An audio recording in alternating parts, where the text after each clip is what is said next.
serahkan majlis kepada awal mereka Ustaz. Silakan.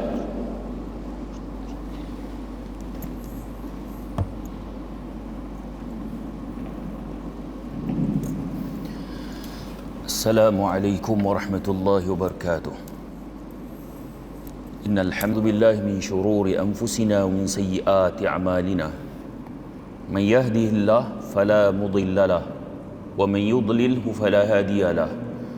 Ashhadu an la ilaha illallah wahdahu la syarika lahu wa ashhadu anna Muhammadan abduhu wa rasuluh. Allahumma salli wa sallim ala nabiyil karim Muhammad wa ala alihi wa ashabihi wa man da'a bi da'watihi wa istanna bi sunnatihi ila yaumiddin. Amma ba'd. Bahagia Tuan Imam, Tuan Bilal, pengurusi ahli jawatankuasa masjid, muslimin, muslimat, mudah-mudahan kita semua dirahmati oleh Allah Subhanahu wa taala. Insya-Allah pada malam ni kita akan bincang berkaitan dengan jiran. Oleh kerana tajuk ni dia berkaitan ataupun hampir semua orang terlibat. Jarang orang duduk sendiri-sendiri tak ada jiran. Jadi maknanya kita sebut boleh kata semua orang terlibat sebab ada jiran. Jadi oleh kerana ada jiran, maka apakah pandangan Islam terhadap jiran? Apakah suruhan, saranan Islam apabila kita bermuamalah ataupun berinteraksi dengan jiran? Maknanya kalau kita ada jiran, apa tuntutan dalam Islam terhadap jiran tersebut? Jiran adalah orang yang paling dekat dalam kehidupan kita. Bahkan kadang-kadang apa-apa berlaku, saudara mara kita tak tahu lagi. Yang duk jauh, jiran tahu dulu. Jiran tahu dulu sebab jiran duk dekat. Saudara mara tak tahu lagi. Nak cerita betapa dekatnya jiran dengan kita. Sebab tu jiran yang baik ni menjadi lambang kebahagiaan, dan jiran yang buruk ni menjadi satu lambang kesengsaraan. Seorang kalau ada jiran yang baik, dia akan rasa gembira. Orang kalau dia ada jiran yang buruk, duka, sengsara, sebab jiran tu dia sentiasa berhadapan dengan dia. Rasulullah SAW bersabda, Rasulullah kata, arba'un minas sa'adah al-mar'atu salihah wal maskanul wasi' wal jarus salih wal markabul hayy wa arba'un minas syaqawah al-jarus su' wal mar'atu su' wal maskanu dhayiq wal markabu su'. Nabi kata 4 perkara yang menjadi sumber kebahagiaan. Pertama sekali, isteri salihah. Sama ada isteri ataupun suami juga. Kalau si suami dapat isteri salihah, bahagia, seronok. Kalau isteri dapat suami yang saleh, juga seronok. Ni sumber kebahagiaan lah. Kemudian tempat tinggal yang luas. Luas ni boleh jadi makna beberapa makna. Secara zahirnya kalau rumah kita luas lah. Kemudian yang ketiga, jiran yang baik. Yang ni juga Nabi sebut dah. Kalau ada jiran baik, ini sumber kebahagiaan. Yang keempat, tunggangan ataupun kenderaan yang selesa. Sebaliknya Nabi sebut 4 perkara yang menjadi sumber sengsara. Pertama sekali, kalau isteri yang durhaka ataupun suami yang tidak soleh juga, sengsara. Balik rumah tu kira dah nak balik rumah tak seronok. Nak berhadapan dengan isteri yang durhaka. Kalau suami yang tak soleh, motor suami sampai depan rumah, isteri dah risau, balik dah rimau ni. Punyalah garang. Punyalah garang. Sengsara. Sengsara. Baik. Kemudian tempat tinggal yang sempit. Jiran yang tidak soleh, jiran yang buruk, dan kenderaan yang tidak selesa. So salah satu daripada sumber ini disebut oleh Nabi jiran. Kita sendiri yang ada jiran, kita boleh nilai siapa yang ada jiran baik, memang dia seronok. Nak pi mana pun rasa aman. Jiran sebelah ada, jiran depan ada, tolong tengok. Sagi baju tak angkat, jiran tolong angkat. Seronok, aman. Saya ada jiran yang baik. Ada 2-3 orang jiran yang baik, jiran yang dekat. Sebelah rumah saya tu, rumah saya pernah kena pecah masuk.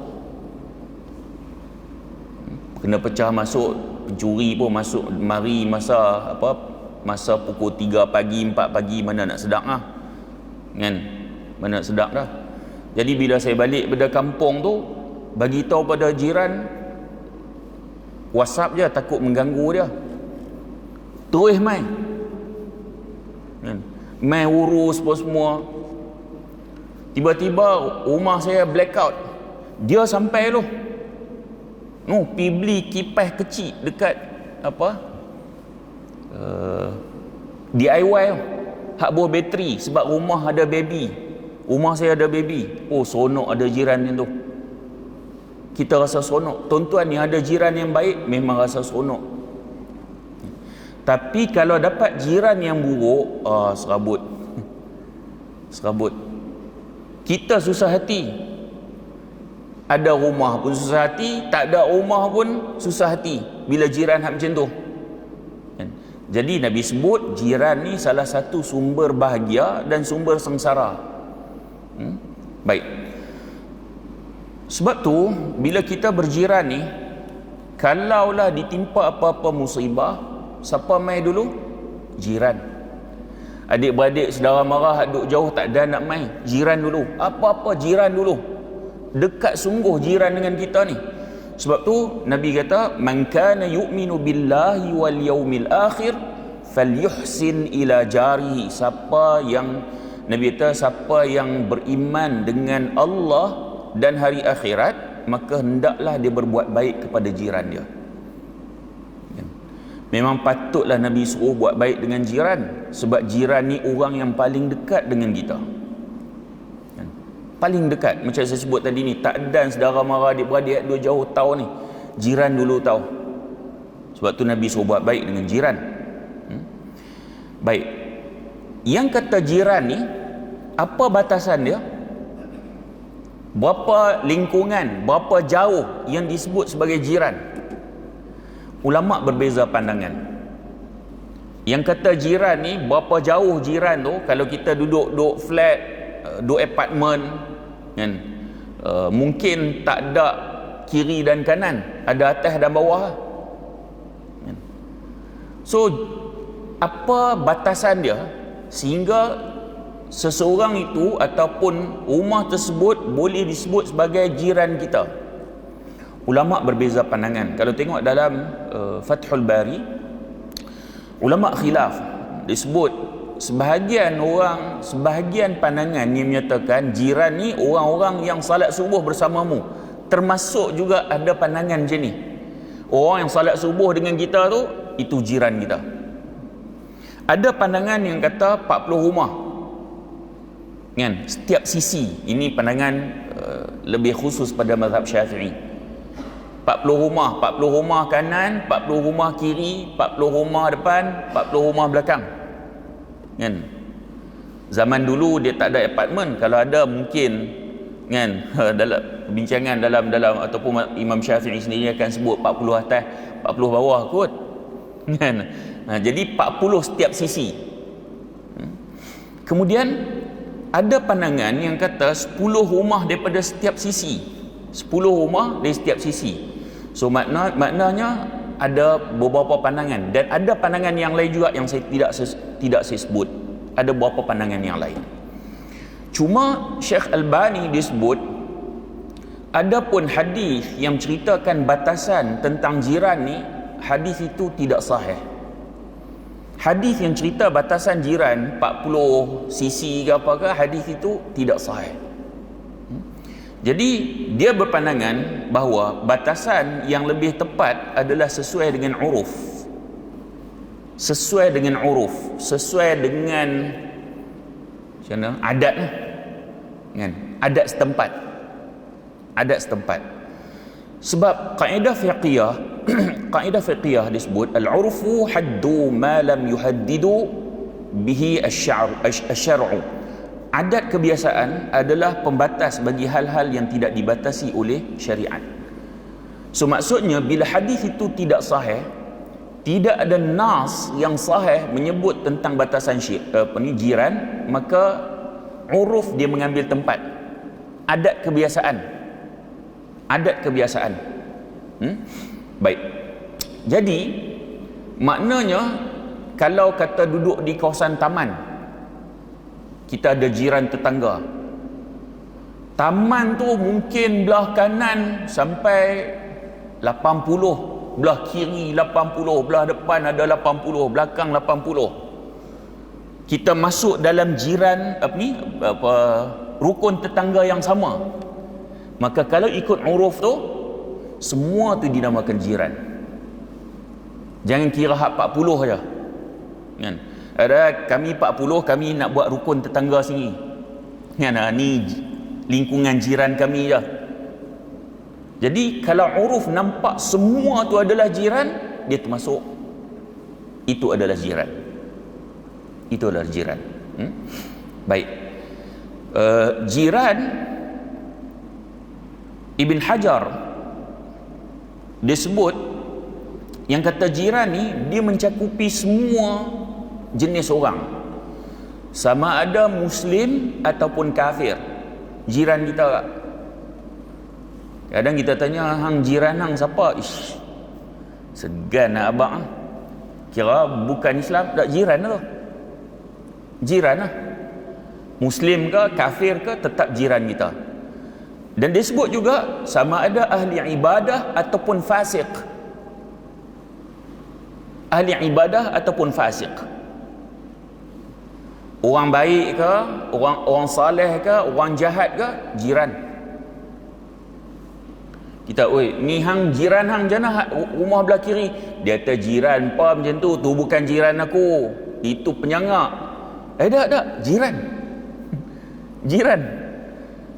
Saleh ke fasik ke, tetap jiran. Begitu juga kawan ataupun lawan, jiran. Orang asing atau penduduk asal, jiran. Sebelang 3 buah rumah, ni geng-geng orang Bangladesh duduk sewa. Kadang-kadang kita tak rasa jiran tu, sebab orang luar. Tuan-tuan, dalam Islam ni dia tak ada kasta. Dia tak macam agama lain. Ada agama yang ada kasta. Contohnya Hindu kan ada kasta. Dalam Islam tak ada. Tapi malangnya, walaupun kita tidak memperakui ada kasta, tapi dari sudut praktikalnya, perasaan seolah-olah ada kasta. Kita tengok mat-mat Bangla tu macam lekeh je, macam ada kasta.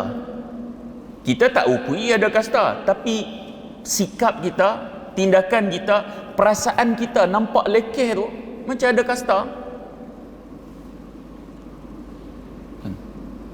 Tengok orang Bangla je, Bangla macam lekeh sangat kasta tu kan. Hatta warga bukan warga Malaysia duduk dekat dengan rumah kita, mereka juga diiktiraf sebagai jiran dan mereka ada hak jiran. Ada tuntutan hukum ke atas kita terhadap mereka, kerana mereka juga adalah jiran, seperti mana warga asal yang mereka diiktiraf sebagai jiran, warga asing pun juga diiktiraf sebagai jiran. Ataupun yang boleh bagi manfaat dan yang memberi mudarat, tetap jiran. Kerabat dekat dan bukan kerabat, jiran. Rumah dekat, rumah jauh, jiran. So jiran ni merangkumi semua. Merangkumi semua. Cuma yang paling dekat dengan rumah kita, dia lebih berhak untuk kita ambil berat. Yang lebih dekat.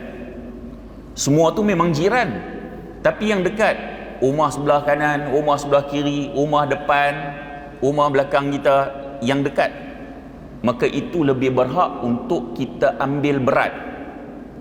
Berdasarkan hadis daripada Aisyah, apabila beliau tanya pada Nabi, "Wahai Rasulullah, saya ada dua jiran yang dekat, jadi yang mana saya perlu bagi hadiah?" Lalu Nabi kata, "Ila aqrabihima minki baban." Nabi kata yang paling dekat pintu dengan kamu, maksudnya jiran yang paling dekat lah. Bila Aisyah tanya ada dua jiran, yang mana satu nak bagi hadiah, Nabi kata yang paling dekat lah. Tapi secara logiknya memang betul lah. Kita kalaulah ada jiran belah kanan ni ada 3 buah rumah, kita pergi bagi makanan had selang 3. Rumah pertama, rumah kedua tengok je kita bagi, terasa kadang-kadang terasa dia kata, "Hai, lintas rumah aku ni, pergi bagi rumah sebelah sana, padahal aku rumah sebelah dia." Patutnya kita dahulukan yang lebih dekat. Adapun kalau nak bagi yang jauh sikit, kena sembunyikan. Kena sembunyikan supaya jiran yang dekat ni dia tak terasa hati. Baik. Kemudian begitu juga dalam hal jiran ni, Allah Subhanahu wa taala berfirman, "Wa'budullaha wa la tusyriku bihi syai'a wa bil walidaini ihsana wa bidzil qurba wal yatama wal masakin wal jari dzil qurba wal jari junubi was sahibi bil janbi wa ibnis sabil wa ma malakat aymanukum innallaha la yuhibbu man kana mukhtalan fakhura." Sembahlah Allah, jangan kamu mempersekutukannya dengan sesuatu pun, dan buat baiklah kepada kedua orang tua, kerabat, anak-anak yatim, orang miskin, jiran tetangga yang memiliki hubungan kerabat, dan tetangga yang bukan kerabat, teman sejawat, ibn sabil, dan hamba sahayamu. Sesungguhnya Allah tidak menyukai orang-orang yang sombong dan membangga-banggakan diri. Berdasarkan ayat ni juga, para ulama telah membahagikan kriteria jiran. So ada 3 jiran ni, ada 3 jiran. Kategori yang pertama adalah jiran yang dia mempunyai 3 hak. Dia jiran kita, dia saudara mara kita, dia Muslim. So dia ada 3 hak. Hak sebagai seorang jiran, hak sebagai seorang saudara kita, kerabat kita, dan hak sebagai Muslim. Maknanya dia ada 3 hak. Maknanya kalau kita ada jiran, dia Muslim pula, dia saudara mara kita pula, lebih besar lagi ataupun lebih kuat lagi kita perlu jaga, dan hak, kerana hak dia ada 3 di sana. Berbanding kategori yang kedua, dia Muslim, dia jiran kita, dia ada berapa hak? 2. Sebab dia bukan saudara mara kita, dia bukan kaum kerabat kita, dia cuma jiran kita tetapi dia Muslim, dia ada 2 hak. Adapun yang ketiga ialah dia jiran, saudara mara kita pun bukan, Muslim pun bukan. Ini bermakna dia jiran yang non-Muslim, orang bukan Islam. Maka dia ada 1 hak. Maknanya jiran walaupun dia bukan Islam, dia tetap ada hak sebagai jiran, tetap ada hak. Kan, jangan duk tengok, oh ni bukan Islam, kira aku tak kira jiranah dia. Tak, dia ada hak. Daripada Abdullah bin Amr al-As, annahu dhubihat lahu syatun faja'ala yaqulu li ghulamihi ahadaita li jarina al-yahud.